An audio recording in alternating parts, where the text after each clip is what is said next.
नर नारी भगवान के दर्शन की इच्छा में आवो भाव के साथ भगवान ने पुकार लगा था कि बड़ देर हो गई राम ते आए नहीं। मैं चाहूँ अयोध्या के नर नारी मन तो पुकार लगाते थे, लेकिन प्रतिवक मन लगलो का आवाज लगा रहा है।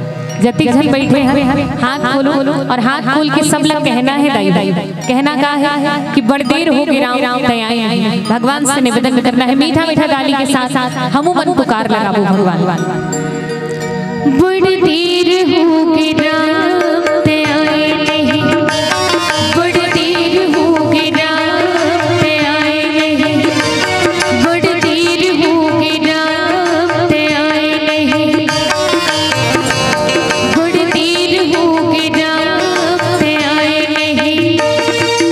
नैना तरस के औ जीवन कलप के, नैना तरस के औ जीवन कलप के, एको घड़ी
मन ही मन सोचत थे भगवान जब आई तो भगवान की मोहनी मूरत ला देखे और वो मोहनी मूरत ला देख के जीवन के जति गगन पीड़ा है वो सब समाप्त हो जाए। आवो भाव के साथ श्रवण करने में चाहूँ आदरणीय मानस के पुरोधा श्री नंद कुमार साहू जी के बड़ सुंदर गीत है जति जन बैठे हम सबो धन ला याद चाहूँ सबके हाथ खुले हम सब ला गाना